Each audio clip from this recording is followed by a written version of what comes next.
Hello student, welcome to the channel Rambo Classes. Today we are going to discuss Maurya period.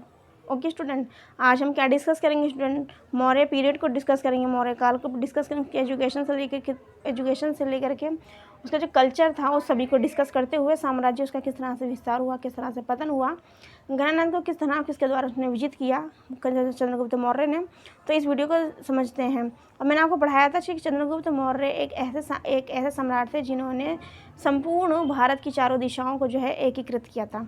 तो जैसे कि आपको नज़र आ रहा है कि मौर्य एम्पायर का ही देखिए दक्षिणाई यहाँ से लेकर के यहाँ तक कि कहा क्या जाता है, बल्कि ये रियलिटी है कि इन्होंने जो पश्चिम के जो एरिया थे, जो मैंने आपको पढ़ाया था कांधार, काबुल और मकरान और हेरात, ये सब चीज़ें जो मैंने आपको पढ़ाई थी और बताया था कि सेल्यूकस निकेटर ने संधि की थी। तो ये 5-4 एरिया जो थे इनके पास आए थे, किसके पास? चंद्रगुप्त मौर्य के पास आए थे। तो इनका विस्तार जो है सिर्फ भारत के चारों दिशाओं में ही नहीं, बल्कि ये जो है पश्चिम का जो एरिया था, पाकिस्तान वाला जो एरिया था, काबुल कंधार, जिसको 16 महाजनपदों में आपको पढ़ाया था गांधार। आपको ध्यान हो 16 महाजनपदों में, जब मैंने आपको 16 महाजनपद पढ़ाए थे तब मैंने आपको पढ़ाया था 16 महाजनपदों में गांधार। ठीक है, तो ये मैंने आपको पढ़ाया था। इसके साथ बात की जाए तो ये भी एक क्वेश्चन आता है कि दक्षिण के कौन से एरिया थे जहाँ पर साम्राज्य विस्तृत नहीं था? किसका? चंद्रगुप्त मौर्य का। तो ये आपको दिखाई दे रहा है ये एरिया, ये नीचे वाला जो एरिया है जिसको तमिलनाडु कहा जाता है। तमिलनाडु के एरिया में जो है चंद्रगुप्त मौर्य का साम्राज्य नहीं था। तो इस तरह से भी क्वेश्चन आता है। तो किस जगह पर आते हैं, किस तरह पे साम्राज्य विस्तार हुआ, कौन कौन से एरिया जो थे वो इनके साम्राज्य से वंचित रहे और कौन कौन से साम्राज्य में इनका जो है विस्तार हुआ, तो इन सभी को हम पढ़ेंगे। आते हैं अपने टॉपिक पर समझते हैं। 10 क्वेश्चन की सीरीज़ को मैं आपके लिए 31 क्वेश्चन से स्टार्ट करूँगी। अब देखिए मैंने आपको क्या मैंने प्रीवियस वीडियो में जाकर पढ़ाया था, यदि आपको ध्यान हो और आप चाहे तो प्रीवियस वीडियो मैंने प्लेलिस्ट बना रखी है, तो आप यहाँ पर देख सकते हैं। मैंने आपको बताया था अशोक चक्र में से ये राज्य चिन्ह है जो कहाँ से लिया गया, राज्य चिन्ह है जो सारनाथ में अशोक जो स्तंभ जो है वहाँ से लिया गया है। ठीक है, और मैंने आपको बताया था सत्यमेव जयते मांडुक्य उपनिषद से लिया गया है। तो ये सब चीज़ें कहाँ से ली गई? अशोक के टाइम से ली गई। अशोक कौन थे स्टूडेंट? अशोक थे चंद्रगुप्त मौर्य के पोते। ओके, यानी कि बिंबिसार के क्या थे? पुत्र। ठीक है, ये मैंने आपको पढ़ाया है। यदि आप मेरी वीडियो देखिए, मैंने आपको पढ़ाया था गणानंद को जो बीट किया था चंद्रगुप्त मौर्य ने, किसकी सहायता से किया था? गणानंद का उसमें बहुत इंपॉर्टेंट रोल था। और मैंने आपको पढ़ाया था 7 से लेकर कहा जाता है 7 से लेकर के 9 वर्ष तक चंद्रगुप्त मौर्य ने जो है ट्रेन किया। किसको? चंद्रगुप्त मौर्य को। चाणक्य ने जो है चंद्रगुप्त मौर्य को करीब 9 से 7 साल तक ट्रेन किया। जब उनको लगा ये पूरी तरीके से ट्रेंड हो चुके, तब उन्होंने रण क्षेत्र में उनको चंद्रगुप्त मौर्य को उतार दिया और जो है उन्होंने चंद्रगुप्त मौर्य ने बुरी तरीके से गणानंद को बीट किया और अपने साम्राज्य का विस्तार किया मगध में। ओके, ये चीज़ मैंने आपको पिक्चर के थ्रू बनाने की कोशिश की है। ये है क्या? सांची का स्तूप। ये किसके द्वारा निर्मित है? अशोक के द्वारा। ठीक है, ये मैंने आपको पढ़ाया था मौर्य काल के कुछ क्वेश्चन आंसर थे। क्वेश्चन में काफ़ी डिस्कस करवा चुकी हूँ। क्वेश्चन नंबर ये मेरा पार्ट 4 चल रहा है और इसमें 30 क्वेश्चन की जो सीरीज़ में लेके आई हूँ। तो उन 31 क्वेश्चन से हम स्टार्ट करेंगे। आपके ध्यान हो तो मैंने 30 क्वेश्चन जो पढ़ाया था स्टूडेंट, तो बताइए मैंने 30 क्वेश्चन जो पढ़ाया था वो क्या पढ़ाया था? जैसे कि आपको आपकी स्क्रीन पर स्टूडेंट नज़र आ रहा है, मैंने पढ़ाया था 30 क्वेश्चन। क्या लिखा हुआ है कि मैगनीज कौन थे? इसके बारे में मैंने काफ़ी लंबी स्टोरी बताई है आपको और मैंने एक बार नहीं काफ़ी बार आपको पढ़ाई दी। आपने थोड़ा सा भी ध्यान से समझा होगा तो आपको क्वेश्चन का आंसर अपने आप मिल जाएगा। क्या होगा स्टूडेंट? क्वेश्चन का आंसर जो अपने आप मिल जाएगा। देखिए क्या कहा गया है इसमें, क्वेश्चन पूछे 30। मैगनीज जो है कौन था? क्या कह रहे हैं स्टूडेंट? ये कह रहे हैं कि मैगनीज जो है कौन था? मुझे कलर ले लूँगा। मैगनीज कौन था? मैगनीज कौन था? ये बात कहिए। इसमें पहले ऑप्शन की बात है, पहले लिखा हुआ मंत्री। पहला क्या लिखा है स्टूडेंट? पहला लिखा हुआ मंत्री। और बी में क्या लिखा? सेनापति। बी में क्या लिखा है स्टूडेंट? सेनापति। सी में लिखा स्वतंत्रता सेनानी और डी में लिखा राजदूत। तो मैंने आपको बताया था कि मैगनीज जो है राजदूत था। किसका था? सेल्यूकस निकेटर का। किसका स्टूडेंट? सेल्यूकस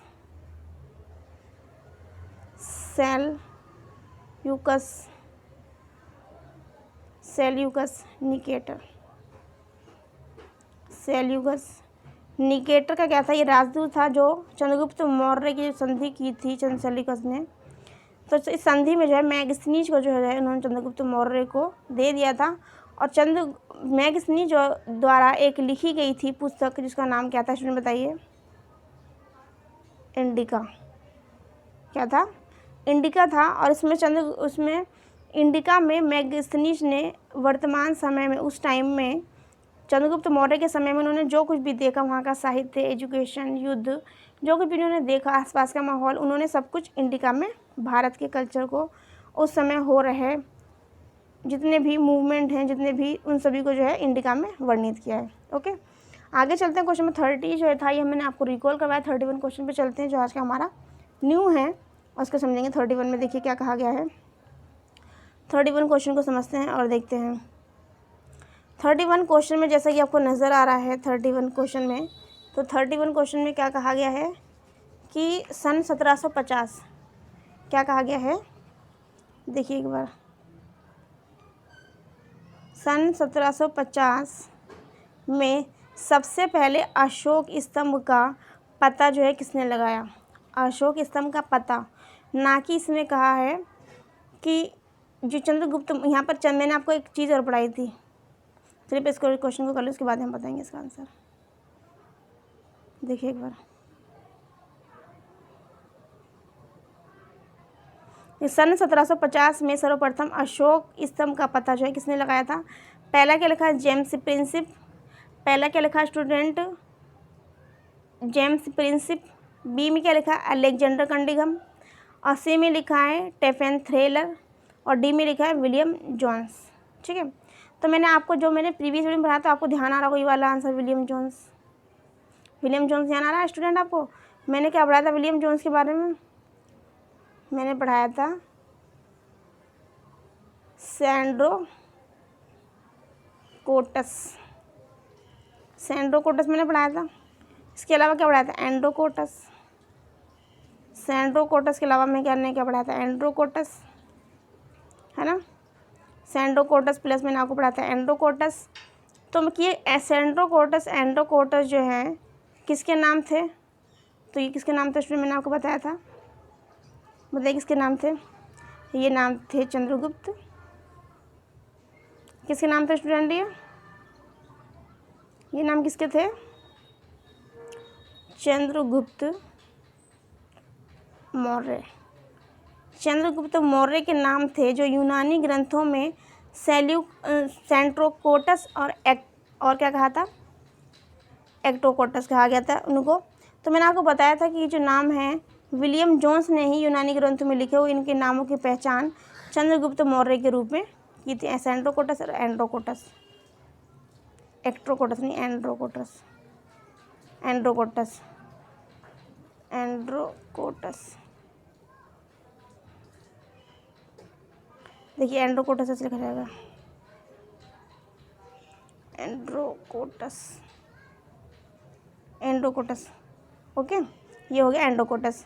तो इस यहाँ पर एंड्रोकोटस की जो पहचान की थी विलियम जोन्स ने की थी चंद्रगुप्त मौर्य के रूप में।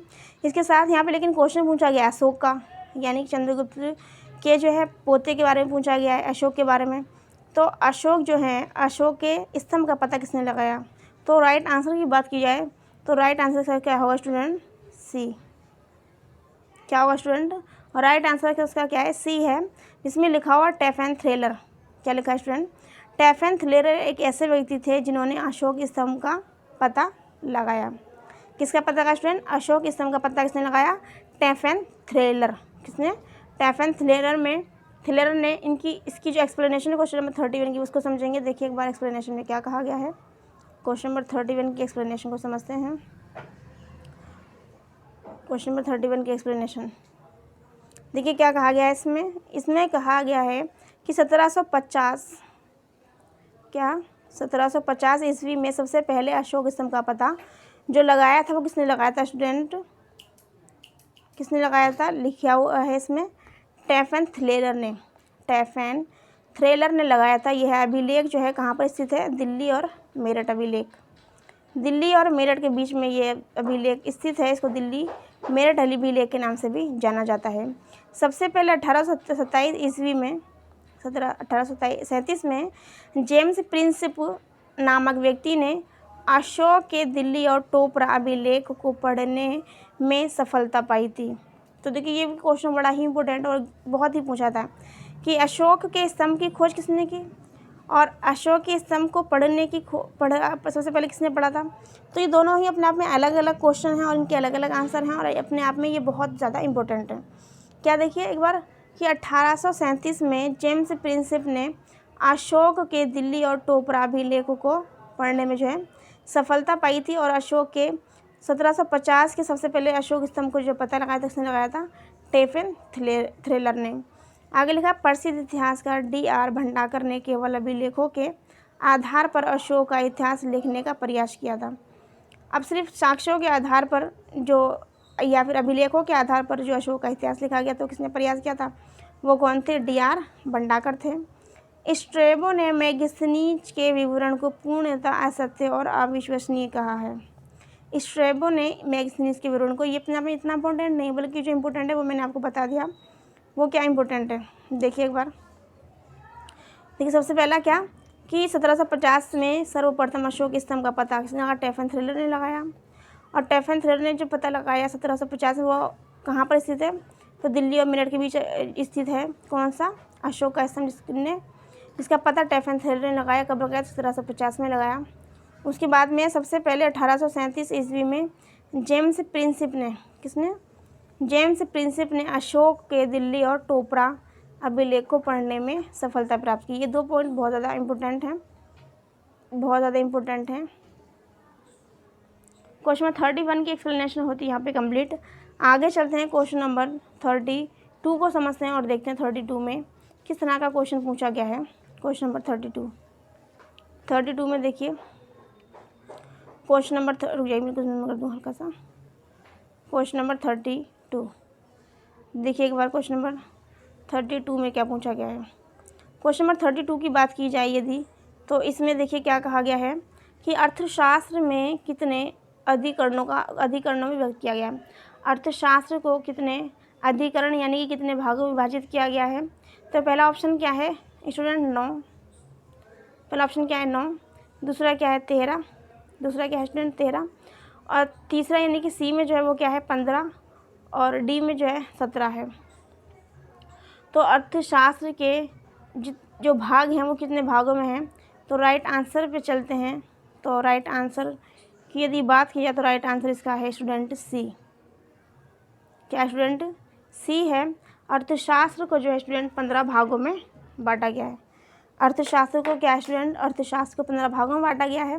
इसकी एक्सप्लेनेशन को समझते देखिए, एक्सप्लेनेशन में कैसे कहा गया 15 भागों को बांटा गया है। देखिए एक बार ये क्या है, यहाँ पे कह रहे हैं कि अर्थशास्त्र में कुल 15 भाग हैं जिनको अधिकरण कहा गया है। अधिकरण यानी कि भाग कहा गया है। 180 प्रकरण हैं जिसको क्या कहा गया, उपभाग कहा गया है। 6000 श्लोक ये है ग्रंथ जो है अन्य पुरुष शैली में लिखा गया है। कौन सी शैली में लिखा गया, पुरुष शैली। ये शैली भी आपको ध्यान रखना है, कौन सी शैली, पुरुष शैली में लिखा गया है। और ये किसने लिखा, अर्थशास्त्र। मैंने आपको हज़ारों बताया, अर्थशास्त्र कौटिल्य, विष्णुगुप्त, चाणक्य, ये तीनों एक ही इंसान के नाम हैं तो उन्होंने लिखा है। किसने, कौटिल्य ने।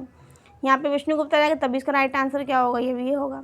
यदि यहाँ पे चाणक्य आएगा तब भी अर्थशास्त्र का आंसर होगा। आगे देखिए क्या लिखा, कौटिल्य ने राज्य को 7 तत्वों से निर्मित माना है जो सप्तांग सिद्धांत जिनको कहा जाता है। सप्तांग सिद्धांत कौन कौन से हैं, बात करती हूँ सप्तांग सिद्धांत की। तो सप्तांग सिद्धांत में सबसे पहले कौन आता है, राजा। कौन आता है स्टूडेंट, राजा। उसके बाद में सेकंड नंबर पे आता है अमात्य, राजा, अमात्य। उसके बाद में कोश, जनपद, दुर्ग, सेना और मित्र। और क्या है, मित्र हैं। दोबारा देख लेंगे और वेरी वेरी इंपॉर्टेंट है, क्वेश्चन इस तरह से पूछे जाते हैं, इनमें से कौन सा नहीं है। सप्तांग सिद्धांत में कौन सा नहीं है, इस तरह से क्वेश्चन पूछे जाते हैं। सबसे पहला क्या है, राज्य, अमात्य दूसरे पे, थर्ड पे क्या है कोश, और 4 पे क्या है जनपद, 5 पे क्या है दुर्ग, 6 पर सेना, और मित्र क्या है 7 नंबर पर। तो ये क्या है स्टूडेंट, सप्तांग सिद्धांत हैं और कौटिल्य द्वारा लिखा गया अर्थशास्त्र इन्हीं सप्तांग पर आधारित है, जिसको सप्तांग सिद्धांत के नाम से जाना गया है। ओके स्टूडेंट, आगे देखेंगे इसी एक्सप्लेनेशन में और समझेंगे। ये बहुत ज़्यादा इंपॉर्टेंट है स्टूडेंट, तो इसको साथ के साथ समझते हुए चलेंगे। आगे लिखा हुआ है कि जहाज रानी, क्या स्टूडेंट, जहाज रानी का सर्वप्रथम उल्लेख अर्थशास्त्र में मिलता है। उनके अनुसार जहाज रानी पर राज्य का नियंत्रण था। जहाज रानी पर किसका नियंत्रण था, राज्य का नियंत्रण था। और सबसे पहले जहाज रानी का जो उल्लेख मिलता है तो कहाँ मिलता है स्टूडेंट, अर्थशास्त्र में। स्ट्रेबो ने जहाज रानी पर राज्य के नियंत्रण की बात कही है। स्ट्रेबो ने क्या बताया, स्ट्रेबो ने बताया कि जहाज रानी पर जो है राज्य का जो है नियंत्रण है। किसने बताइए, स्ट्रेबो ने बताया। आगे चलते क्वेश्चन नंबर 33 पर। देखिए 33 में क्या कहा गया है, एक बार 32 की एक्सप्लेनेशन को दोबारा मैं रिवाइज करवा देती हूँ। 32 की एक्सप्लेनेशन को दोबारा से देखेंगे। अर्थशास्त्र में कुल जो भाग हैं 15 हैं, जिनको अधिकरण भी कहा गया। और एग्जामिनर आपको भाग ना दे करके ये अधिकरण ही देगा, तो आपको अधिकरण वर्ड को अच्छे से माइंड में रिकॉल कर लेना है, माइंड के अंदर सेट कर लेना है। 180 प्रकरण, जिसको क्या कहा गया, उपभाग कहा गया है। और 6000 के इसमें श्लोक हैं। क्या हैं, 6000 श्लोक हैं। जैसे मैंने आपको बताया था ऋग्वेद वगैरह पढ़ाया था ना, तो मैंने आपको बताया था उसमें, इसके साथ उसके अंदर कितने श्लोक, ये सब मैंने पढ़ाया था, 10 मंडल है ना, ये सब चीज़ मैंने पढ़ाई थी। यह ग्रंथ अन्य पुरुष, इसी तरीके से श्लोक भी हैं इसके अंदर, किसके, अर्थशास्त्र के अंदर। यह ग्रंथ अन्य पुरुष शैली में लिखा गया, तो इसकी शैली क्या है, तो ये पुरुष शैली, ये इंपॉर्टेंट अपने आप में, ये पूछा जा सकता है। इसकी रचना किसने की, तो कौटिल्य या विष्णुगुप्त या फिर चाणक्य, इन तीनों व्यक्तियों के एक ही नाम थे। तो कौटिल्य ने किसकी रचना की, अर्थशास्त्र की। कौटिल्य ने राज्य को जो है 7 तत्वों में विभाजित किया है। इन्हें सप्तांग सिद्धांत के नाम से जाना जाता है। और सप्तांग सिद्धांत वो जो थे वो कौन कौन से थे, देख लेंगे एक बार। राजा, अमात्य, जनपद, दुर्ग, सेना, कोश और मित्र। ओके, मित्र। दोबारा देख लेंगे एक बार। सप्तांग सिद्धांत में क्या क्या चीज़ सम्मिलित थी, राजा, अमात्य, जनपद, दुर्ग, सेना, कोश और मित्र। ये क्या चीज़, 7 चीज़ें जो थी इसमें सम्मिलित थी। एक बार समझते हैं, इसके फैक्ट को समझते हैं। क्वेश्चन नंबर 32 को दोबारा से देखिए। ये कह रहे हैं कि ये हमने समझ लिया, सप्तांग सिद्धांत के बारे में समझ लिया क्या क्या था इसके अंदर। जहाज रानी का सबसे पहले जो उल्लेख है तो अर्थशास्त्र में मिलता है। जहाज रानी का सर्वप्रथम उल्लेख कहाँ मिलता है, अर्थशास्त्र में मिलता है। और उनके अनुसार जहाज रानी पर जो है राज्य का नियंत्रण होता था, राज्य कंट्रोल करती थी किसको, जहाज रानी को। स्ट्रेबो ने भी जहाज रानी पर नियंत्रण किया है। ये बात किसने कही, स्ट्रेबो ने कही है। यानी कि ऐसा नहीं कि सिर्फ अर्थशास्त्र में जो लिखा हुआ है कौटिल्य द्वारा वही चीज़ वो लिखी हुई, जबकि स्ट्रेबो के द्वारा भी सेम सेंटेंसेस को लिखा हुआ है। बताया गया है कि जहाज रानी पर जो नियंत्रण था किसका था, राज्य का था। तो यही चीज़ स्ट्रेबो ने भी बताई है। आगे चलते क्वेश्चन नंबर 33 पर। अर्थशास्त्र, क्या स्टूडेंट, अर्थशास्त्र ग्रंथ की विषय वस्तु क्या थी। अर्थशास्त्र नामक जो ग्रंथ है स्टूडेंट, उसके बारे में क्या पूछा गया, अर्थशास्त्र ग्रंथ की जो विषय वस्तु है उसके बारे में पूछा गया। तो शास्त्र ग्रंथ की विषय वस्तु पूछी गई है, इसका विषय क्या था, अर्थशास्त्र का विषय क्या था। पहले लिखा हुआ है धार्मिक, क्या लिखा है, धार्मिक। बी में लिखा आर्थिक और धार्मिक। सी में लिखा हुआ है सामाजिक। और डी में लिखा राज्य और प्रशासन संबंधी। तो जैसे कि आपको पता है कि जो हमने पढ़ा राजा, तो राजा कहाँ पर शासन करेगा, राज्य में करेगा ऑब्वियसली। तो राइट आंसर हमारा अपने आप ही कौन सा आ जाएगा, राइट आंसर हमारा बताइए, अपने आप आपके माइंड में सेट हो जाएगा। राजा कहाँ राज्य करेगा, राजा, हमने इसमें पढ़ा राजा पढ़ा, अमात्य पढ़ा, दुर्ग, ये सब चीज़ें कहाँ होंगी, तो राज्य में होंगी। और ये शासन की नीति से संबंधित है। क्वेश्चन नंबर 33 के आंसर की बात करें, 33 आंसर का जो क्या आंसर होगा, डी। 33 क्वेश्चन का राइट आंसर क्या ऑप्शन डी होगा। इसके एक्सप्लेनेशन को एक बार समझ लेते हैं। क्वेश्चन नंबर 33 का क्वेश्चन जो है, क्वेश्चन नंबर 33 का जो आंसर है वो राइट क्या है, डी। क्या स्टूडेंट, डी। एक्सप्लेनेशन को समझ लेते हैं एक बार। कौटिल्य के अर्थशास्त्र द्वारा, देखिए एक बार, कौटिल्य के अर्थशास्त्र द्वारा चंद्रगुप्त मौर्य के शासन की बातों का ज्ञान प्राप्त हुआ। यह वस्तुतः ऐतिहासिक ग्रंथ नहीं है। कैसा ग्रंथ नहीं? ऐतिहासिक नहीं है, राजनीतिक शास्त्र का एक अद्वितीय ग्रंथ है। कैसा है? अद्वितीय, है ना। इसमें मुख्यतः राजनीतिक नीतियों पर प्रकाश डाला गया है, और जो पॉलिटिकल जो नीतियाँ हुआ करती थी उन पर जो है क्या डाला हुआ है? प्रकाश डाला हुआ है। ठीक है, आगे चलते हैं क्वेश्चन नंबर 34 पे। 34 में क्या कहा गया है? अर्थशास्त्र पुस्तक है। किसकी पुस्तक है? पहले क्या लिखा हुआ? अर्थशास्त्र पुस्तक के बारे में यहाँ पूछा गया है। पहले क्या लिखा हुआ? राजनीति शास्त्र। क्या लिखा है? राजनीति शास्त्र। बी में क्या लिखा हुआ? अर्थशास्त्र। बी में क्या लिखा है स्टूडेंट? अर्थशास्त्र लिखा हुआ है। बी में क्या लिखा है स्टूडेंट? अर्थशास्त्र। बी में अर्थशास्त्र लिखा हुआ है। बी में क्या लिखा है स्टूडेंट? अर्थशास्त्र लिखा हुआ है। सी में लिखा हुआ समाजशास्त्र, और डी में लिखा धर्मशास्त्र। तो ना ही धर्मशास्त्र की बुक है ये, और ना ही समाजशास्त्र की बुक है, और अर्थशास्त्र की तो कोई बात ही नहीं कही गई। तो राइट आंसर पे हम आते हैं। 34 का राइट आंसर क्या स्टूडेंट? ए है। 34 का जो राइट आंसर स्टूडेंट क्या है? ए। एक्सप्लेनेशन को समझते हैं इसकी। 34 की एक्सप्लेनेशन तो इसमें दी हुई नहीं है, क्योंकि इसमें इतनी कोई बड़ी बात नहीं की गई है, इसमें एक्सप्लेनेशन ऊपर समझा दी गई है। जैसे कि मैंने आपको पढ़ाया था कि इसमें राजा और आमाते, दुर्ग वगैरह, कोष, सेना, ये सेना सब चीज़ कहाँ होंगी? ये राज्य में होंगी। तो राज्य के अंदर क्या चीज़ होगी? पॉलिटी होगी, राजनीति होगी। तो ये राजनीति की जो बुक है उसका नाम क्या है? अर्थशास्त्र है। ठीक है, क्वेश्चन हमारा कंप्लीट होता है। क्वेश्चन चलते हैं 35 पर, देखते हैं क्वेश्चन नंबर 35 में क्या कहा गया है। क्वेश्चन देखते हैं 35। देखिए क्वेश्चन नंबर 35 के आंसर बात की जाए, 35 में लिखा हुआ है। देखिए एक बार क्वेश्चन नंबर 35 क्या है? 35 पहले देखिए क्या लिखा हुआ है 35 क्वेश्चन में। इसे क्वेश्चन को समझते हैं पहले। कौटिल्य द्वारा अर्थशास्त्र जो लिखी है, इसमें जो दीवानी जो न्यायालय है उसका जो असली नाम है वो क्या है? कौटिल्य के अनुसार दीवानी, कौटिल्य अर्थशास्त्र के अनुसार दीवानी न्यायालय, क्या स्टूडेंट? दीवानी न्यायालय को जो है क्या कहा जाता है? पहले क्या लिखा हुआ है? परिहार। क्या लिखा है? पहले क्या लिखा है स्टूडेंट? परिहार। बी में लिखा हुआ धर्मस्थलीय। सी में लिखा हुआ है कंटक शोधन। क्या लिखा है स्टूडेंट? कंटक शोधन। और डी में लिखा हुआ है दंडाधिकरण। क्या लिखा है स्टूडेंट? दंडाधिकरण। तो यहाँ पे किसकी बात हो रही है स्टूडेंट? दीवानी मामलों की। तो दीवानी मामले की बात अगर की गई तो इसका असली नाम क्या है? उसका असली नाम है स्टूडेंट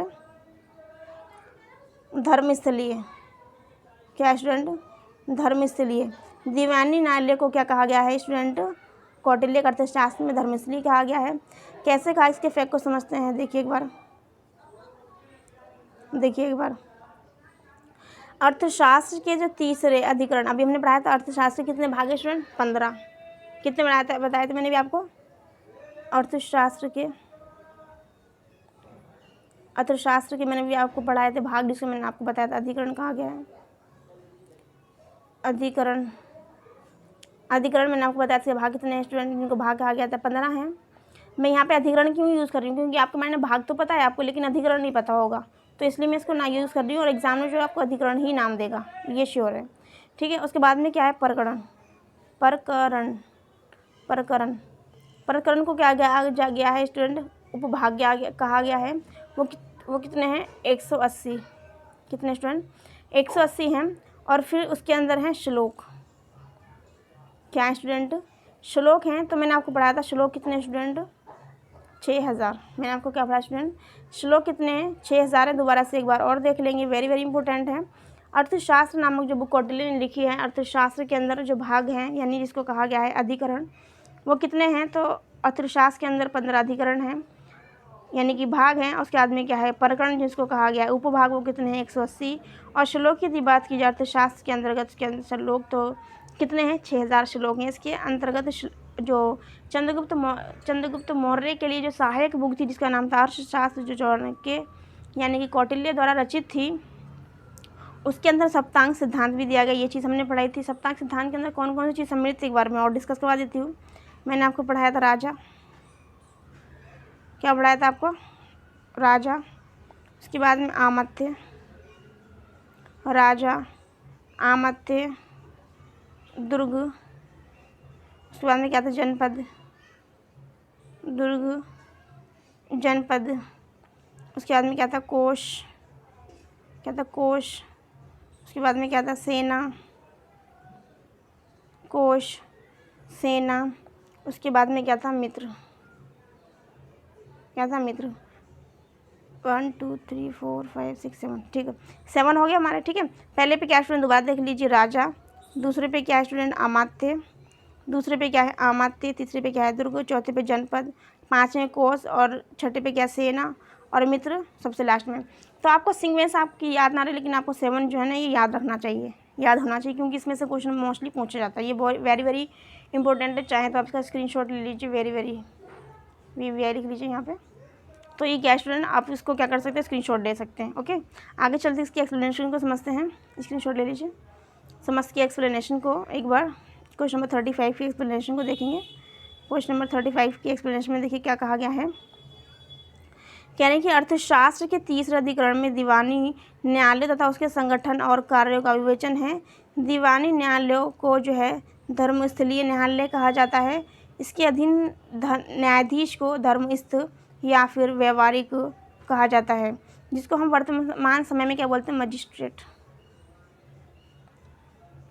क्या बोलते हैं स्टूडेंट, मजिस्ट्रेट बोलते हैं या फिर बोलते हैं जज। चंद्रगुप्त मौर्य के समय उनको कहा क्या कहा जाता था, उनको कहा जाता था धर्मस्थ। क्या कहा जाता था, धर्मस्थ कहा जाता था, या फिर उसके अलावा इनको कहा जाता था व्यवहारिक। धर्मस्थ, या फिर इनको कहा जाता था, क्या कहा जाता था, व्यवहारिक, यानी कि प्रैक्टिकल। व्यवहारिक कहा जाता था। इनके दो नाम से दोबारा देख लेंगे। जो वर्तमान समय में जिसे हम मजिस्ट्रेट बोला करते हैं, तो चंद्रगुप्त मौर्य के समय वर्तमान समय मजिस्ट्रेट बोलते हैं, इसके साथ जज बोलते हैं। तो चंद्रगुप्त मौर्य के समय में यदि हम बात करें, तो चंद्रगुप्त मौर्य के समय जो न्यायालय होते हैं, दीवानी न्यायालय, तो उनका जो नाम था वो क्या था, धर्मस्थलीय।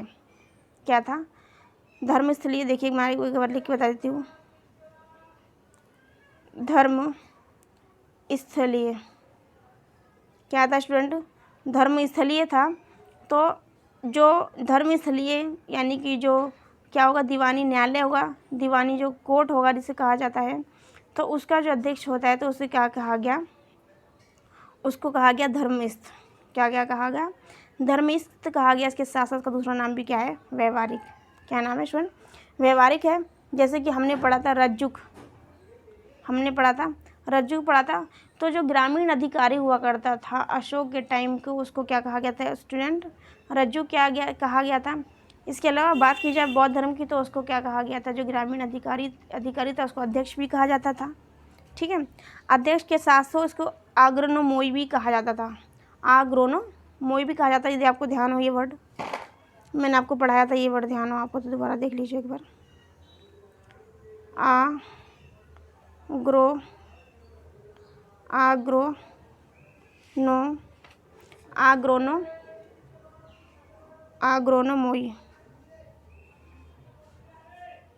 आग्रोनोमोई।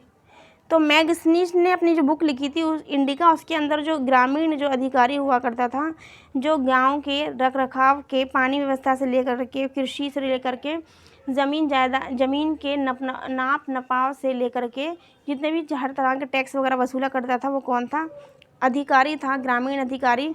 तो जो इंडिका जो लिखी थी मैगस्नीज, उसमें कहा गया था आग्रोनोमोई।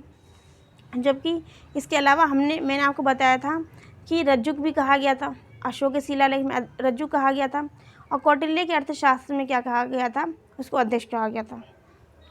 चलिए मैं आपको नेक्स्ट पेज में आपको समझाऊंगी ये चीज़। ये आपने समझ ली कि दीवानी न्यायालय को क्या कहा गया, धर्मस्थली कहा गया। इसके साथ ही मजिस्ट्रेट, जिसे वर्तमान समय में जज कहा जाता है, जो वहाँ का न्यायालय का जो मजिस्ट्रेट या जज होगा उससे बोला जाता था धर्मस्थ या फिर व्यापारिक बोला जाता था। मैं आपको ये वाला एक बार दोबारा समझाऊंगी, आग्रोनोमोई वाला। देखिए एक बार, मैंने आपको पढ़ाया था एक अधिकारी हुआ करता था, जिसको मैंने आपको बताया था ग्रामीण अधिकारी। क्या बताया था मैंने आपको पढ़ाया था ग्रामीण अधिकारी। यदि आपने मेरी प्रीवियस वीडियो देखी होगी तो आपको ध्यान होगा। मैंने आपको बोला ग्रामीण अधिकारी, तो मैगनीज ने क्या लिखी थी इंडिका, आपको बता चुकी मैं। मैगनीज की इंडिका में क्या कहा गया है। इसके साथ साथ मैंने आपको पढ़ाया था कि अशोक के शिलालेख जो थे, शॉर्ट ब्रेक देती हूँ यहाँ पर, ठीक है। अशोक के शिलालेख में क्या कहा गया, ठीक है। इसके अलावा मैंने आपको बताया था कौटिल्य ने जो अर्थशास्त्र लिखी थी, अर्थशास्त्र में इसी व्यक्ति के जो हैं क्या नाम दिए गए थे, देखिए तो एक बार। जो ग्रामीण अधिकारी जो है, जो ग्रामीण अधिकारी है उसको इंडिका में कहा गया था, मैंने आपको बताया था अभी,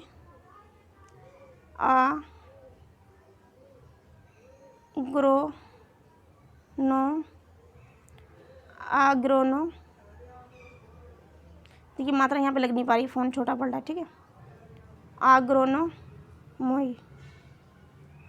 आग्रोनोमोई कहा गया था, ओके, आग्रोनोमोई, ठीक है। उसके बाद में अशोक के शिलालेख जो थे उसमें क्या कहा गया था, रज्जुक। ये एग्जाम में अगर आपको प्रीवियस क्वेश्चन पर देखेंगे तो उसमें ये क्वेश्चन बहुत ज़्यादा इंपॉर्टेंट है। कई बार प्रीवियस क्वेश्चन पर देखेंगे तो ये बार मल्टीपल टाइम जो है इसमें जो है मल्टीपल टाइम जो है पूछे जाते हैं इस तरह के क्वेश्चन। और अर्थशास्त्र की बात की जाए कि अर्थशास्त्र में जो ग्रामीण अधिकारी उससे क्या कहा गया, उससे कहा गया अध्यक्ष।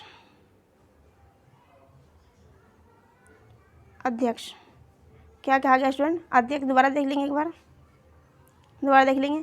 जो ग्रामीण अधिकारी था क्या था स्टूडेंट, ग्रामीण अधिकारी था। मैगनीज की इंडिका थी, उसमें क्या आ गया, आग्रोनोमोई। क्या क्या आ गया, आग्रोनोमोई। आप चाहें तो स्क्रीनशॉट ले लेंगे। उसके बाद में अशोक का जो शिलालेख जो है, अशोक के शिलालेख कई जगहों से प्राप्त हुए, मैंने आपको पढ़ाया था, शाहबाजगढ़ी, मानसेहरा, ये सब चीज़ें पढ़ाई थी। तो अशोक के जो अभिलेख हैं इसमें मैंने आपको पढ़ाया था मानसेहरा, शाहबाजगढ़ी का अभिलेख, तो वहाँ पर ब्राह्मी लिपि में पाए गए थे अभिलेख उनके। तो देखिए अशोक का जो शिलालेख है वो किस अशोक के जो शिलालेख में जो ग्रामीण अधिकारी हैं उनका नाम यहाँ पे रज्जुक बताया गया है। और अर्थशास्त्र जो कौटिल्य द्वारा लिखित है बुक, उसमें ग्रामीण अधिकारी को क्या कहा गया, अध्यक्ष कहा गया। तो लोगों ने अपने मुताबिक और सिचुएशन को देखते हुए उस टाइम जिस तरह की शासन प्रणाली होगी उसके मुताबिक इनके एक ही व्यक्ति ग्रामीण जो अधिकारी था, एक ही व्यक्ति के जो है अनेक नाम बताए हैं।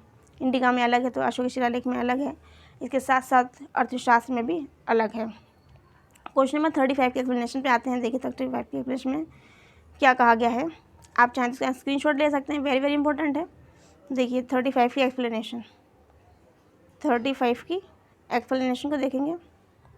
देखिए एक बार, अर्थशास्त्र के तीसरे अधिकरण में दीवानी न्यायालयों तथा उसके संगठन, दोबारा देखेंगे बार, अर्थशास्त्र के तीसरे अधिकरण में दीवानी न्यायालय तथा उसके संगठन एवं कार्य विवेचन है।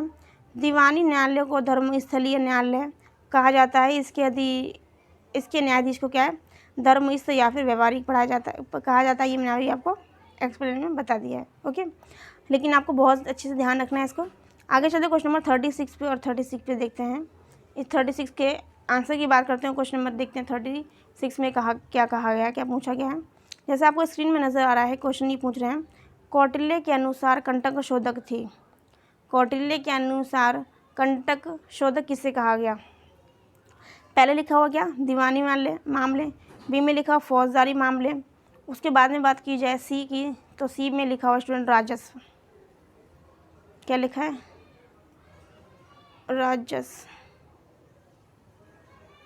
राजस्व लिखा हुआ है। क्या लिखा है स्टूडेंट, दोबारा बता देती हूँ मैं आपको, राजस्व। सी में क्या लिखा है, राजस्व लिखा हुआ है। और डी में लिखा उपयुक्त सभी, और डी में क्या लिखा है, ऑल ऑफ दी अबव, ठीक है, उपयुक्त सभी लिखा हुआ है।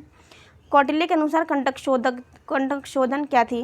जिस तरह से अभी हमने पढ़ा था धर्मस्थली के बारे में, धर्मस्थली क्या था, दीवानी न्यायालय थे। उसकी बात करें अपोजिट न्यायालय की, तो अपोजिट न्यायालय कौन सा होता है, फौजदारी।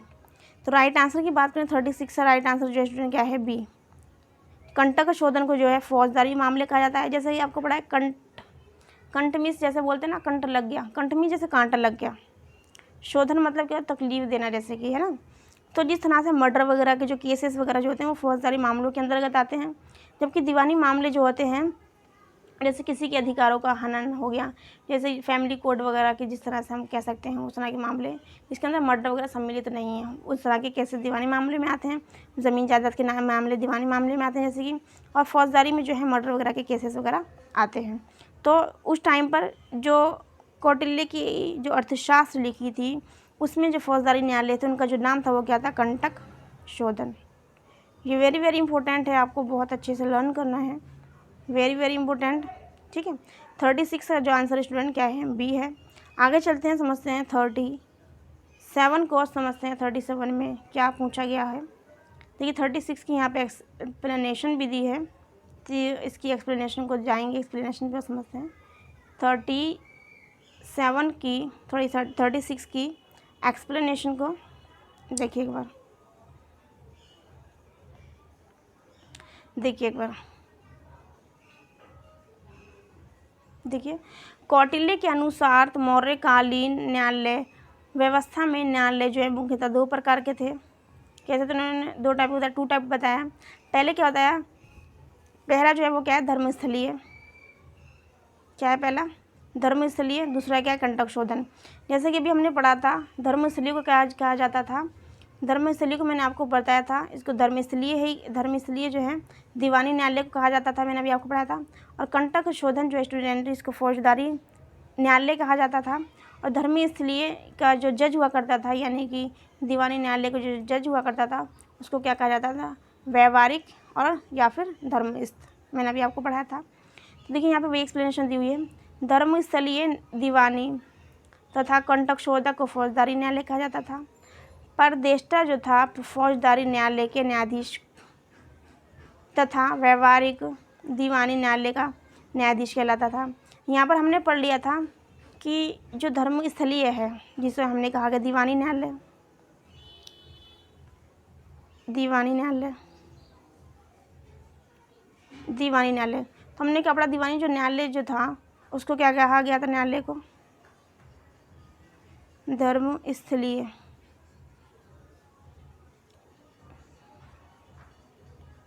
सॉरी धर्मस्थलीय नहीं बल्कि धर्मस्थीय, क्या, धर्मस्थीय,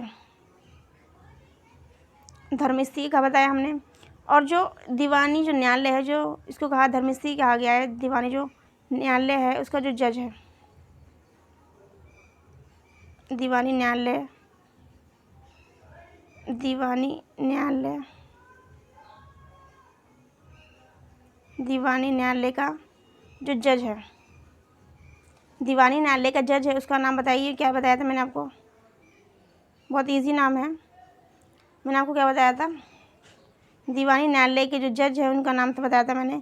इसमें से ही ले लेंगे वर्ड, ये क्या है, यहाँ पे ये हटा देंगे और तो क्या हो जाएगा हमारा, धर्मस्थ, इतना वर्ड हमें ले लेना, धर्मस्थ, ये हटा देंगे बस। ठीक है, तो जज को क्या कहा जाता था, धर्मस्थी कहा जाता था, दीवानी न्यायालय का जो जज हुआ उसको कहा जाता था, उसे धर्मस्थी कहा जाता था। इसके साथ साथ यहाँ पे हमने किसके बारे में पढ़ा था, फौजदारी न्यायालय के बारे में, फौजदारी न्यायालय, फौजदारी न्यायालय के बारे में पढ़ा था। तो फौजदारी न्यायालय मैंने आपको बताया था कि फौजदारी न्यायालय का जो नाम था उसको क्या कहा जाता था, दूसरा नाम उसका था कंटक शोधन, कंटक शोधन। और जो फौजदारी न्यायालय से कंटक शोधन जो था, इसका दूसरा नाम था फौजदारी न्यायालय का जज था, तो उसका जो नाम था वो क्या था, क्या था स्टूडेंट, परदेष्टा, क्या था स्टूडेंट, परदेष्टा, क्या था, परदेष्टा था। दोबारा समझ लेंगे, देखिए कंपैरिजन में मैं आपको इसलिए बढ़ाने की कोशिश कर रही हूँ कि कंपैरिजन में यदि हम पढ़ते हैं तो हमारे माइंड में वो चीज़ अच्छे सेट जाती है। दोबारा देख लेंगे एक बार, दीवानी मामले जो हुआ करते थे, दीवानी जो न्यायालय था, उस न्यायालय का जो चंद्रगुप्त मौर्य के टाइम में जो नाम था वो क्या था, धर्मस्थीय। और जो इस धर्मस्थीय नाम के जो न्यायालय था उसका जो जज था, उसका जो जज था उस जज का नाम स्टूडेंट क्या था, धर्मस्थ, या फिर व्यवहारिक भी कहा जाता था, मैंने आपको पढ़ा था व्यवहारिक, क्या पढ़ाया था मैंने आपको, व्यवहारिक पढ़ाया था, आप चाहें तो स्क्रीनशॉट ले लेंगे। इसके बाद मैंने आपको पढ़ाया था फौजदारी न्यायालय। फौजदारी न्यायालय का तो मैंने बताया था जो मर्डर वगैरह से रिलेटेड जो केसेस होते हैं फौजदारी न्यायालय में आते हैं। फौजदारी न्यायालय जो हैं उसको मैंने आपको बताया था, उसका नाम उस टाइम में जो था कौटिल्य के अर्थशास्त्र में, उसका नाम है कंटक शोधन। और कंटक शोधन जो न्यायालय था, उसके जो जज थे उनका नाम क्या था? परदेष्टा। ये क्या है? जज है, जज फौजदारी जो उस टाइम का एक न्यायालय हुआ करता है जिसका नाम था कंटक शोधन। चंद्रगुप्त मौर्य के टाइम में जो अर्थशास्त्र है उसमें लिखा हुआ है कंटक शोधन। और उसके कंटक शोधन जो न्यायालय, उसके जो जज हैं वो कौन है? परदेष्टा हैं। आप चाहें तो स्क्रीनशॉट ले सकते हैं। ये very very important student, very very important. Okay, आगे चलते क्वेश्चन नंबर 30 को समझेंगे। 37 को देखिए एक बार, क्वेश्चन नंबर 37 को। ये 37 में क्या कहा गया है देखिए एक बार। 37 मैगस्थनीज अपनी पुस्तक इंडिका में भारतीय समाज को कितने वर्गों में बांटता है? मैगस्थनीज की पुस्तक इंडिका में, जो मैंने आपको बताया था, मैगस्थनीज चंद्रगुप्त मौर्य के टाइम के राजदूत थे, ठीक है, जो सेल्यूकस निकेटर के द्वारा संधि के बाद दिए गए थे। हेलेन की, जो सेल्यूकस निकेटर की वो थी पुत्री, उनका जो विवाह जो चंद्रगुप्त मौर्य के साथ कर दिया गया था। तो यहाँ पर मैगस्थनीज के बारे में पूछा गया है। तो मैगस्थनीज ने अपनी पुस्तक इंडिका में भारतीय समाज को कितने वर्गों में बांटा है? तो पहला देखें अगर, तो पहला क्या स्टूडेंट? 4 वर्गों में। क्या स्टूडेंट? 4 वर्गों में। बी में क्या है? 6 वर्गों में। बी में क्या है? 6 में। और सी में क्या है? 8 में। और डी की यदि बात की जाए तो डी में क्या है? 7 वर्ग। डी में क्या है? 7 वर्ग। तो मैगस्थनीज की बुक जो है उस इंडिका, उसमें जो है भारतीय समाज को जो बांटा गया है वो कितने वर्ग हैं? 7। कितने वर्ग हैं स्टूडेंट? 7। कितने हैं स्टूडेंट? 7 वर्ग हैं, ठीक है, 7 वर्ग हैं। अब देख लीजिए 7 वर्ग कौन कौन से हैं, मैंने आपको बताया था। चंद्रगुप्त मौर्य के जो अर्थशास्त्र, उसके अंदर भी चंद्रगुप्त जो अर्थशास्त्र के अंदर सप्तांग सिद्धांत दिए गए हैं। जो सप्तांग सिद्धांत हैं वो किसके द्वारा दिए गए हैं? विष्णुगुप्त, जिसका नाम क्या था? चाणक्य। ओके, एक्सप्लेनेशन को समझेंगे। चंद्रगुप्त जो मैगस्थनीज ने चंद्रगुप्त की तरह समाज में बांटा है, 7 समाजों में बांटा है भारतीय समाज को, वो कौन कौन से हैं? लेकिन देखिए, मैगस्थनीज ने तत्कालीन भारतीय समाज को 7 श्रेणियों में विभक्त किया है। पहला क्या है? दार्शनिक। दूसरा क्या? कृषक। तीसरा क्या? पशुपालक। चौथे पे क्या है? कारीगर। 5वें में योद्धा। और छठे में क्या? निरीक्षक। और 7 में क्या है? मंत्री। तो ये समाज को इन्होंने 7 भागों में बांटा है। इन सभी से मिलकर क्या बना स्टूडेंट? समाज बना है। मैगस्थनीज जो है भारतीय समाज में दास प्रथा के प्रचलित होने का उल्लेख नहीं करते हैं। चंद्रगुप्त मौर्य के टाइम में दास प्रथा जो है नहीं थी, ये उनका कहना है। उसके अनुसार मौर्य काल में कोई भी व्यक्ति ना तो अपनी जाति से बाहर विवाह कर सकता था और ना ही अपने से भिन्न पेशा ही अपना सकता था। यानी कि ऐसा नहीं है जो जात के नाई हैं तो वो नाई का ही काम करेंगे, वो और काम नहीं करेंगे। जो जात के कारीगर हैं वो अपनी कारीगरी के मुताबिक कार्य करेंगे, कोई अन्य कार्य नहीं जो उनको आता है, जो उनकी जात में, जो उनकी कास्ट में दिया गया है, ठीक है। आगे लिखा हुआ है, आगे क्वेश्चन पढ़ते हैं 48 पर, देखते हैं 48 में क्या है। इसके जो मैगस्थनीज के जो 7 श्रेणियाँ हैं उनको दोबारा से एक बार डिस्कस कर लेंगे, वेरी वेरी इंपॉर्टेंट है। देखिए कौन कौन से हैं। पहला क्या है? दार्शनिक।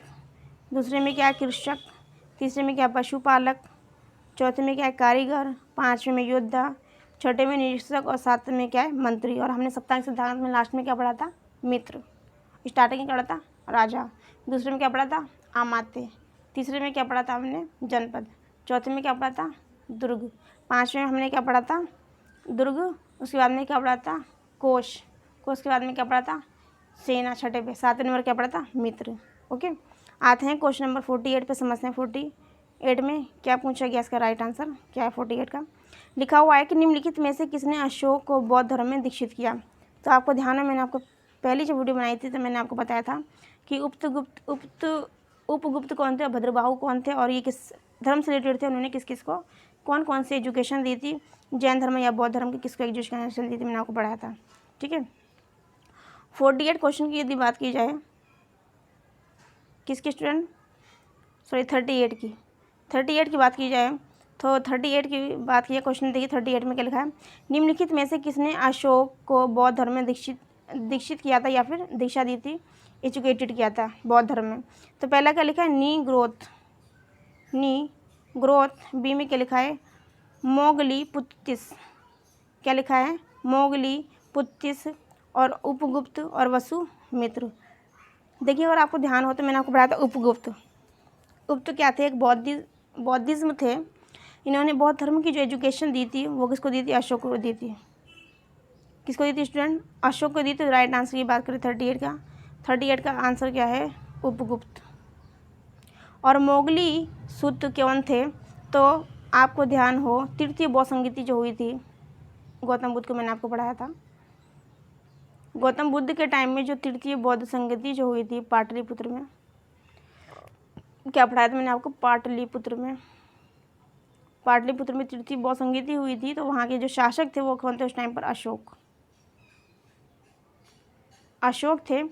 तो जो तृतीय बौद्ध संगीति थी उसके उस टाइम के जो राजा थे वो अशोक थे। और इसमें एक चीज़ आती है कि उस तृतीय बौद्ध संगीति के अध्यक्ष कौन थे, क्या था, तृतीय बौद्ध संगीति के अध्यक्ष। एक तो योगिक राजा कौन थे, अब आता है अध्यक्ष। तृतीय बौद्ध संगीति के अध्यक्ष कौन थे, तो आपको ध्यान होगा अध्यक्ष, ध्यान कर लीजिएगा, ठीक है। लेकिन इसमें हो सकता है मिस्टेक हो जाए मुझसे, कई बार इसमें लिखा नहीं आता सही से, अध्यक्ष, ठीक है।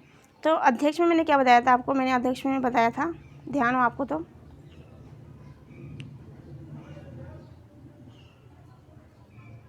रुक जाइए एक बार, क्या पढ़ाया था मैंने आपको, अध्यक्ष कौन है,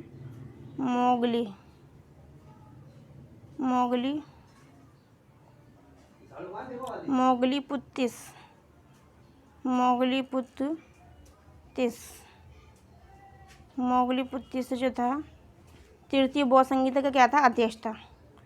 तृतीय बौद्ध संगीति का अध्यक्ष कौन था, तृतीय बौद्ध संगीति का जो अध्यक्ष था वो था मोगलीतिस।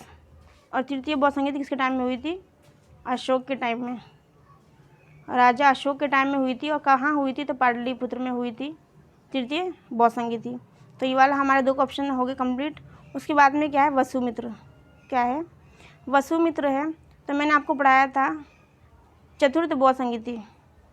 चतुर्थ बौद्ध संगीति मैंने आपको पढ़ाया था कंस के टाइम में हुई थी। देखिए एक बार इसका एक्सप्लेनेशन करते हैं, आप इसका स्क्रीनशॉट ले सकते हैं, मैं इसको रीड करने जा रही हूँ। देखिए वसुमित्र के बारे में पढ़ाते हैं, वसुमित्र कौन थे। वसुमित्र के बारे में देखेंगे, मैंने आपको पढ़ाया था चतुर्थ बौद्ध संगीति। चतुर्थ बौद्ध संगीति जो हुई थी कहाँ हुई थी, चतुर्थ बौद्ध संगीति जो है कहाँ हुई थी, कुंडलवन में हुई थी। तो कुंडलवन स्टूडेंट कहाँ पे है, कश्मीर में। कुंडलवन जो स्टूडेंट कहाँ पर स्थित है, तो कुंडलवन स्थित है स्टूडेंट कश्मीर में। तो यहाँ पे चतुर्थ बौद्ध संगीति हुई थी। और मैंने पढ़ा चतुर्थ बौद्ध संगीति के जो अध्यक्ष थे, चतुर्थ बौद्ध संगीति के अध्यक्ष की बात की जाए तो अध्यक्ष कौन थे, तो आपको ध्यान हो मैंने आपको पढ़ाया था वसुमित्र, क्या, वसुमित्र मैंने आपको पढ़ाया था। तो देखिए ये भी हमारा ऑप्शन हो गया कंप्लीट। और जो नी ग्रोथ जो है स्टूडेंट उसके बारे में मुझे इन्फॉर्मेशन नहीं है, तो इसकी इन्फॉर्मेशन हम एक्सप्लेनेशन से पढ़ेंगे। ओके, देखिए एक बार फोर्थ जो बौद्धिज्म की जो वो हुई थी बौद्ध संगीति, आपको ध्यान हो मैंने प्रीवियस वीडियो में पढ़ाया था, जब मैंने गौतम बुद्ध पढ़ाया था, बौद्ध धर्म पढ़ाया था, मैंने आपको बताया था कि तृतीय बौद्ध संगीति किसके टाइम में हुई थी, चतुर्थ बौद्ध संगीति किसके टाइम में हुई थी। तृतीय बौद्ध संगीति हमने पढ़ाया था अशोक के टाइम में हुई थी, जो मोगली सूत्र के टाइम, मोगली सूत्र जो थे उसके तृतीय बौद्ध संगीति के अध्यक्ष थे। उसके बाद में मैंने आपको पढ़ाया था चतुर्थ बौद्ध संगीति, क्या पढ़ाया था, चतुर्थ बौद्ध संगीति। चतुर्थ बौद्ध संगीति जो थी कुंडलवन जो कि वर्तमान समय में कश्मीर में स्थित है, उसके अध्यक्ष की बात की जाए तो उसके अध्यक्ष जो थे वो कौन थे स्टूडेंट, वसुमित्र उसके अध्यक्ष थे। आप इसका स्क्रीनशॉट लीजिए, वेरी वेरी इंपॉर्टेंट है स्टूडेंट। तो समझते हैं इसकी एक्सप्लेनेशन को, तो आपको समझ में आ गया 38 क्वेश्चन का राइट आंसर क्या है, सी। ठीक है, एक्सप्लेनेशन पे चलते हैं, इसमें क्या कहा गया एक्सप्लेनेशन को समझते हैं, स्क्रीनशॉट ले लीजिए आप। 38 क्वेश्चन की एक्सप्लेनेशन पे आते हैं। 38 की एक्सप्लेनेशन देखिए, एक्सप्लेनेशन बड़ी ही इंपॉर्टेंट है जैसा कि आपको नज़र आ रहा है। इसमें जो कुछ भी लिखा हुआ स्टूडेंट, ऐसा नहीं कि मैंने इसमें से कुछ भी नहीं पढ़ाया है, इसमें वो सब कुछ लिखा हुआ है जो मैंने आपको अभी तक रिवाइज करवाया है। बार बार साथ के साथ मैं आपको क्वेश्चंस की एक्सप्लेनेशन को एक्सप्लेन कर रही हूँ, हर क्वेश्चन को इसके साथ साथ इन्फॉर्मेशन ऐड कर रही हूँ जो मैं आपको प्रीवियस वीडियो में करवा चुकी हूँ, जिससे कि आप यदि मेरी इस वीडियो को भी देख रहे हैं तो आपने यदि मेरी प्रीवियस वीडियो नहीं भी देखी तब भी आपके लिए ये वीडियो जो है हेल्पफुल रहे, और कहीं ना कहीं जो आपकी इन्फॉर्मेशन है वो कहीं ना कहीं दूसरे कनेक्ट हो सके। कनेक्ट होने के बाद में आपके लिए जो कॉन्सेप्ट है वो ईजी हो जाएगा। ओके, देखेंगे इसमें सिहिली अनुसूत्रियों दीपवंश और महावंश के अनुसार अशोक उसके शासन के 4वें वर्ष निग्रोथ नामक 7 वर्षीय भिक्षु, निग्रोथ जो है एक भिक्षु का नाम है जो कितने साल का था, 7 वर्ष का। ये चीज़ यहाँ क्लियर होगी। बाकी में मोगली, सुत और बात की जाए वसुमित्र की और उपगुप्त के बारे में, तीनों के बारे में बता चुकी हूँ। मोगली सुत मैंने बताया अशोक के टाइम के अध्यक्ष, जो तृतीय बौसंगीति हुई थी अशोक के टाइम में उसके अध्यक्ष थे। वसुमित्र चौथी जो बौसंगीति हुई थी उसके अध्यक्ष थे। उपगुप्त जो थे उन्होंने अशोक को जो है बौद्ध धर्म में दीक्षा दी थी। और जो निग्रोथ जो था ये 7 साल का बच्चा था, बौद्धिस्ट था ये, तो इससे एजुकेशन ली थी किसने, अशोक ने। तो यहाँ पे निग्रोथ ये है। 4 ऑप्शन कंप्लीट हो गए हमारे। देखिए 7 वर्षीय भिक्षु बौद्ध मत में दीक्षित किया था। इसके बाद मोगली पुत्तिस जो कि अशोक के टाइम के मैंने आपको बताया था तृतीय बौसंगीति के अध्यक्ष थे, उनके प्रभाव से वह पूर्ण रूप से बुद्ध बन गए थे। कौन? बौद्ध बन गए थे। दिव्यावधान अशोक का बुद्ध धर्म में दीक्षित करने का श्रेय जो है उपगुप्त को जाता है।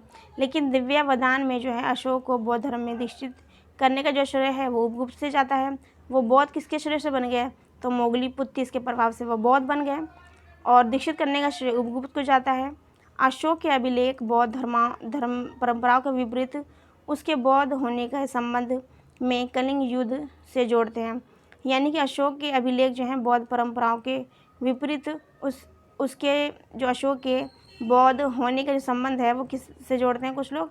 कलिंग युद्ध से। कि कलिंग युद्ध में मैंने आपको बताया था उनके प्रशासन के 90वें वर्ष, मैंने आपको पढ़ाया था कलिंग युद्ध के बारे में कि इनके प्रशासन के 90वें वर्ष लगभग 261 ईसा पूर्व मैंने आपको पढ़ाया था, लगभग 261 बीसी में मैंने आपको बताया था। 261 बीसी मैंने आपको पढ़ाया था।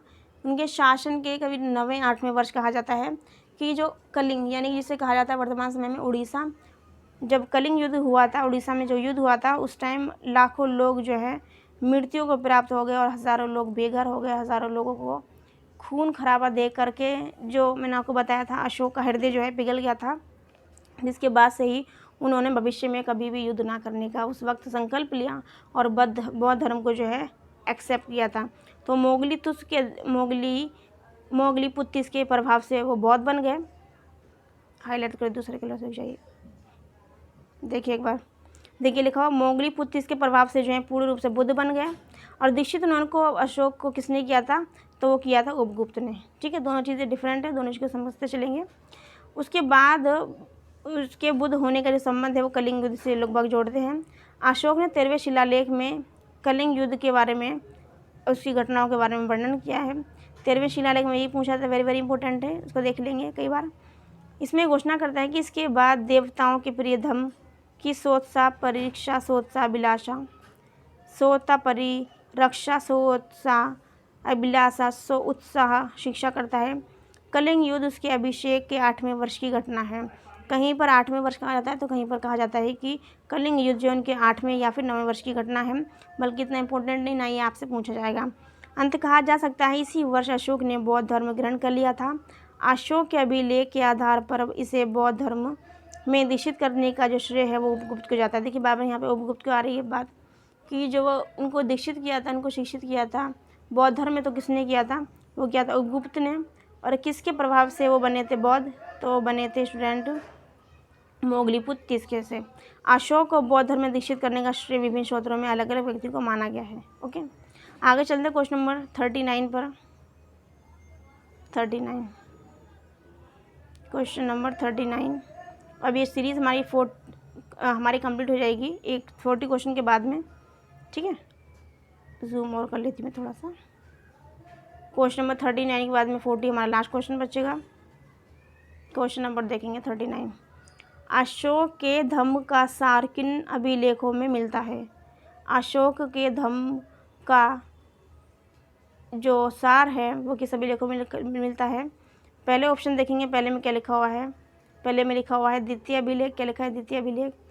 बी में लिखा है तृतीय अभिलेख और सी में लिखा है सप्तम शिलालेख। और इनमें से सभी, इनमें सभी तो नहीं हो सकता, तो ये हमारा कट गया। अब बस है हमारे पास 3 ऑप्शन।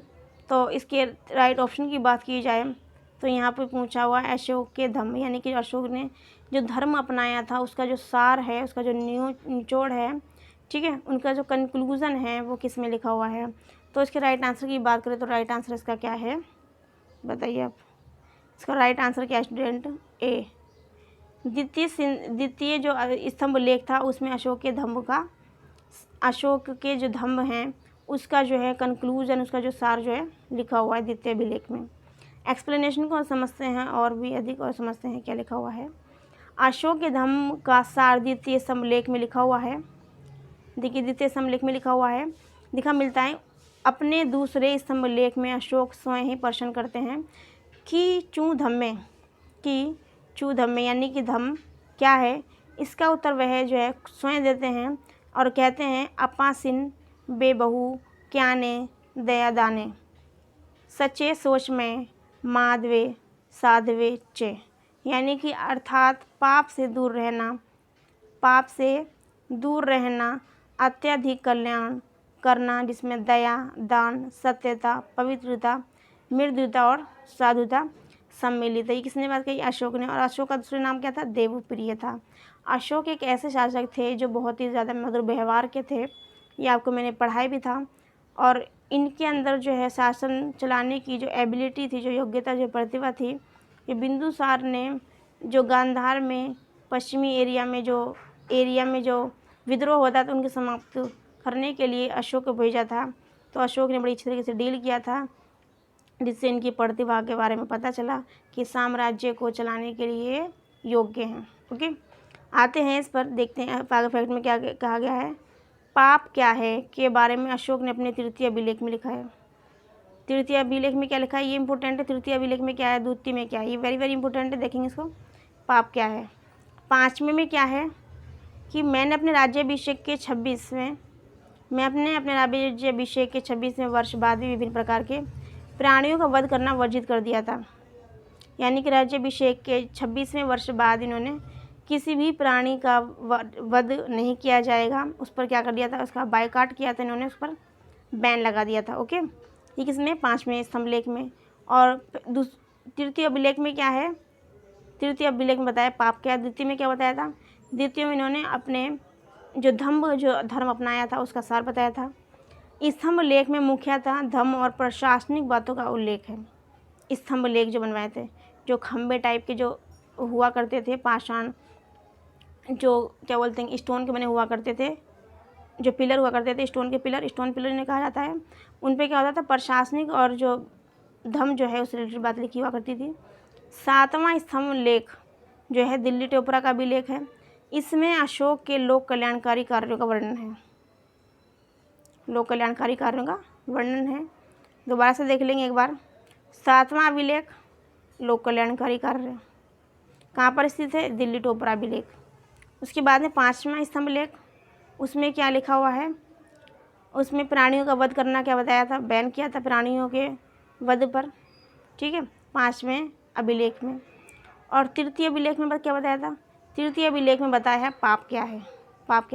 द्वितीय अभिलेख में बताया था हमने धम्म का सार बताया था। द्वितीय अभिलेख में क्या बताया था उन्होंने, द्वितीय अभिलेख में धम्म का सार। देखिए द्वितीय, तृतीय, ये क्या होगा द्वितीय, और ये क्या है तृतीय। उसके बाद में ये कौन सा है, पाँचवा, और ये क्या है सातवां।